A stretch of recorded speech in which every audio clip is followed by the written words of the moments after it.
Hello and welcome back to Lessons in Attachment.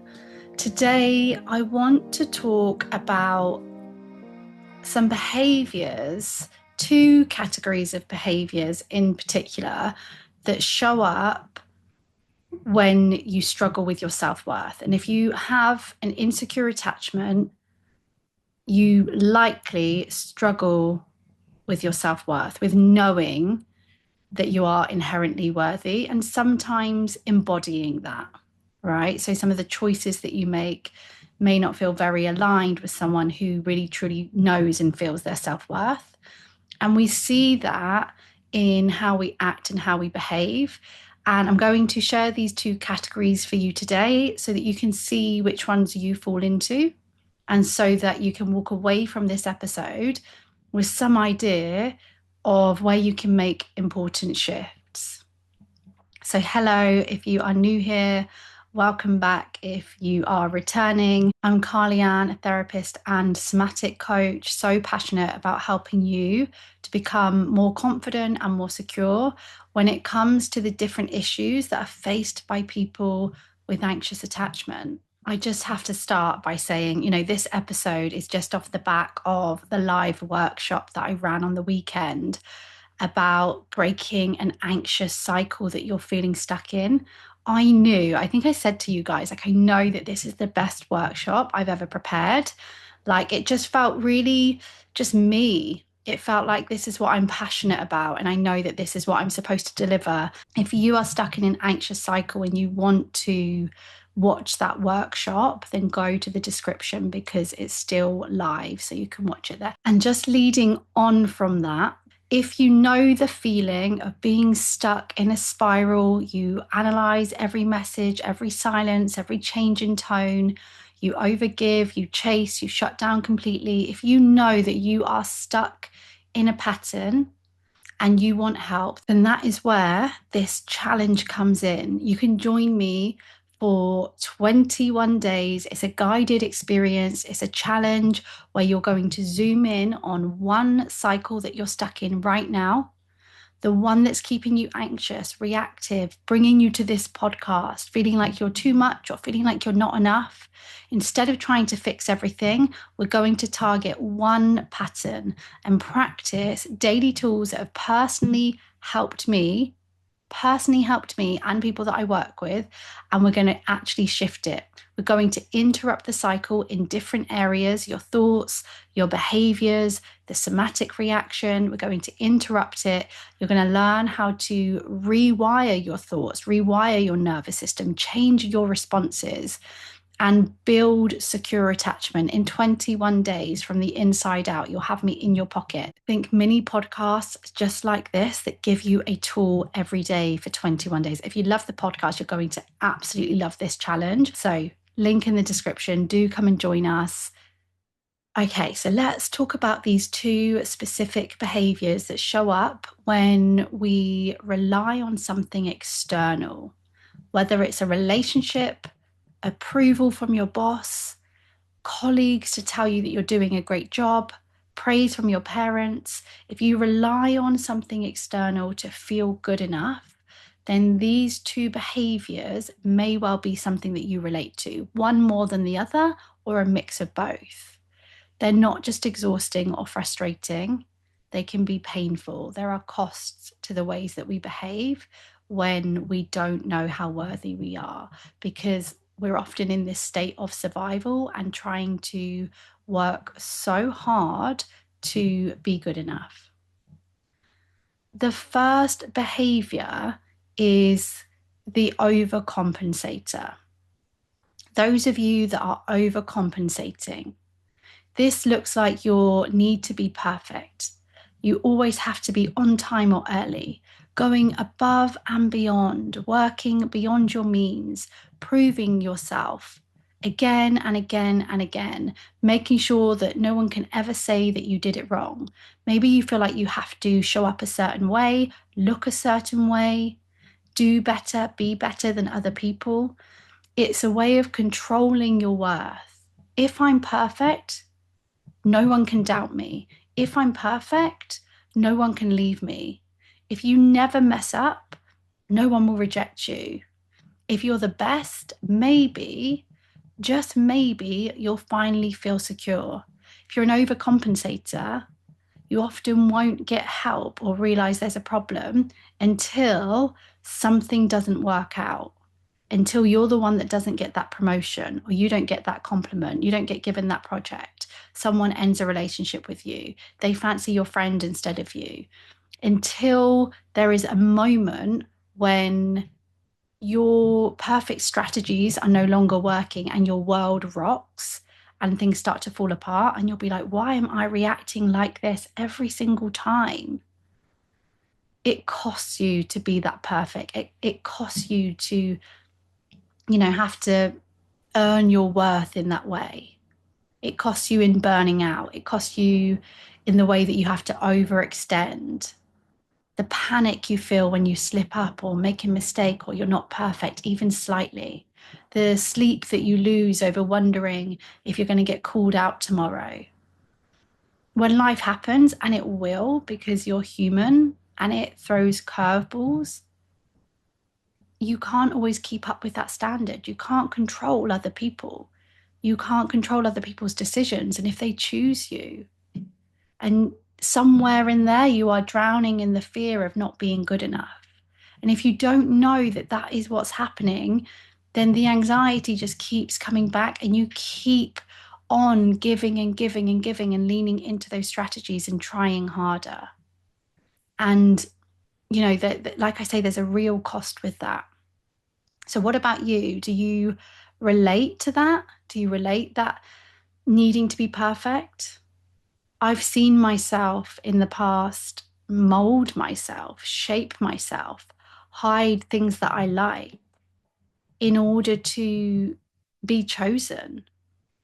I've seen myself overcompensate by being intimate with people sooner than I want to, by putting up with behaviors that I didn't want to put up with, but trying to be that person that is okay with it, overcompensating who I truly am to be chosen, to be liked, to feel worthy, to feel good enough. So let's look at the flip side, undercompensating. This is the second behavior. This is the part where you hold yourself back. You don't try. You don't take the risks. You don't put yourself out there. You're not going for what you want. And it's not because you're lazy. It's because of the cost of failing, feeling unbearable, feeling like people will see that you're not good enough. It will finally be true that I'm not worthy. So you tell yourself, your thoughts will be things like, what's the point? I won't be good at it anyway. They won't choose me. They won't want me. I'll mess it up. And so we don't go for things. For years in my 20s, I stayed in a job that was like fulfilling enough, but I knew that I had so much more to give. I knew that this wasn't the one for me, but I stayed there much longer than I wanted to because of the fear of, what if there is not more for me? What if I don't, achieve what it is that I really want? What will that look like? What will people say? I stayed in a relationship because of the fear of, what if there's no one else? What if no one else ever picks me? Here's what's really quite difficult about this is deep down, and I talk about this a lot, you know that there is more. You want more. You feel it to your core that there is more than this. I know that you have ambition, dreams, vision. I talk about it all the time. It's why I'm so into like visualizations and thinking about our outcome goals as well. Instead of reaching for it, this behavior means that you avoid it. It's an avoidance. It feels safer. It feels safer because I'm not going to embarrass myself. I'm not going to fail. I'm not going to be rejected. And you don't get to grow. You don't get to shine your light. You don't get to share your gifts. And that hurts in its own heartbreaking way. And sometimes you're dimming your light because you don't want anyone else to think, you don't want to leave anyone behind. If I shine too bright, do I have to let go of someone or something? And so we avoid it. We stay small. And so it's like we're either burning ourselves into the ground or we're playing so small. And in fact, maybe, both of those in some ways are playing small, right? They're not you being who you truly are. I would say the second behavior, the undercompensating, is a bit easier to spot because of the feeling of stuckness, because you can see it in your behaviors that you're avoiding. You can see clearly the things that you're not going for. The overcompensator, sometimes the success that you get, the wins that you get, it can hide the fact that it can cover up the anxiety and it isn't exposed until something goes wrong or until you've burnt yourself out. That can be a bit harder to spot. It can feel like you're super in control and you're absolutely smashing it, but it comes at a cost, and you'll know that cost when you're on your own, when you're not able to celebrate your achievements and your goals because you don't quite feel it. I want you to connect the dots here, because both of these behaviors, overcompensating and undercompensating, they are tied to anxious attachment. This attachment style keeps or it's linked to your self-worth being placed outside of you. It's externalized.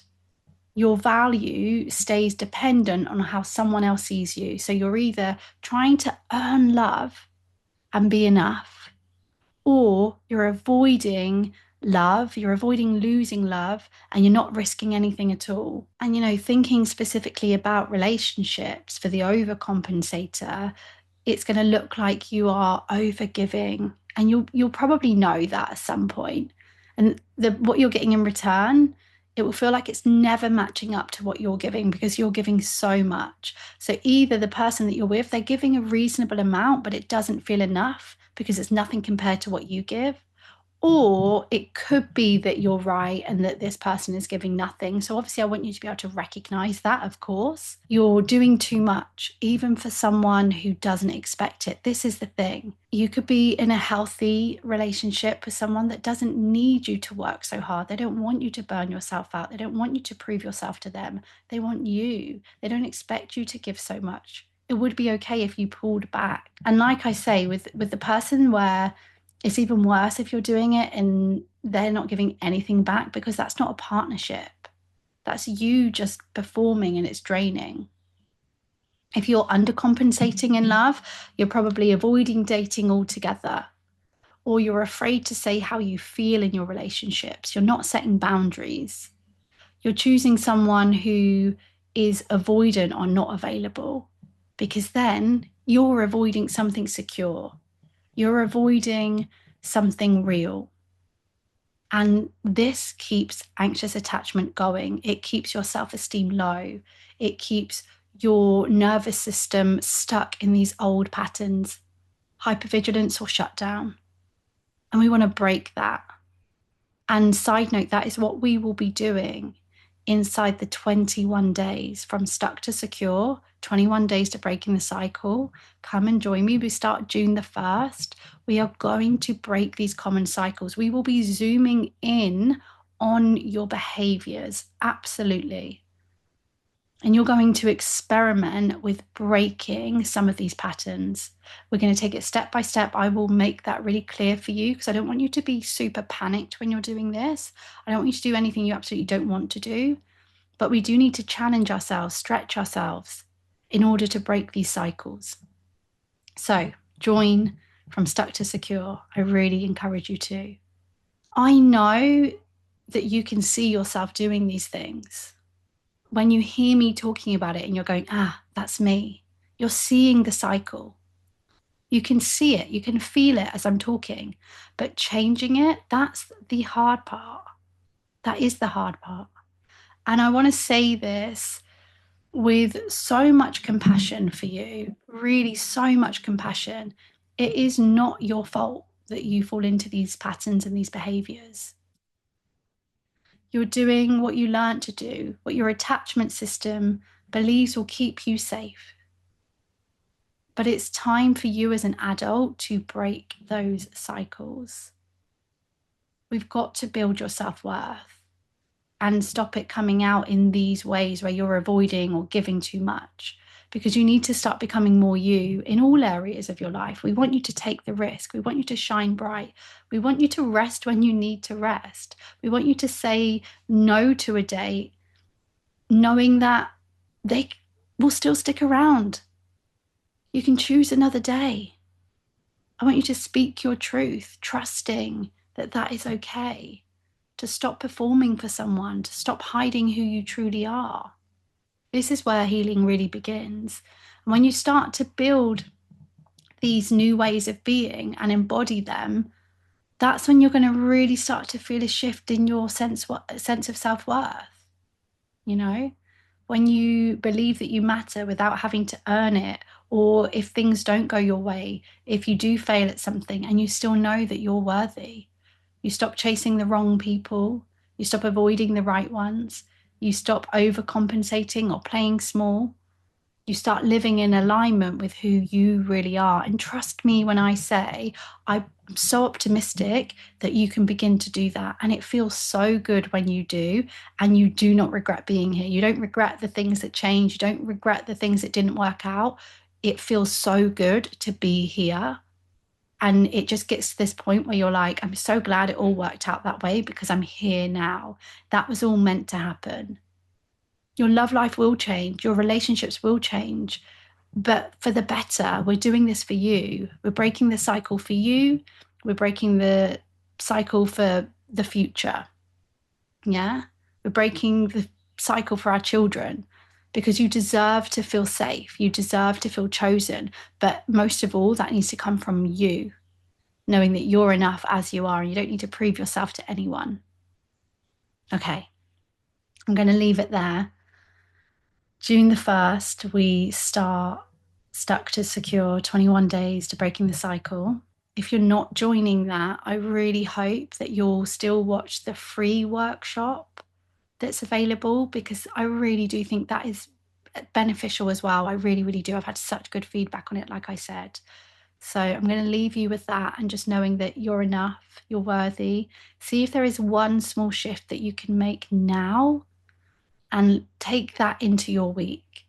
And if you want to share what that thing is, come over to Instagram, carly.ann_. Let me know what it is, because I just love to know the changes that you're making. And when we say it out loud, there's something about that kind of commitment where, I don't know, it's this little nod to ourselves. It's this little vote for, yes, change is happening. Okay, do not forget, you're enough, you are lovable, and you are so, so worthy. And I will see you right back here soon.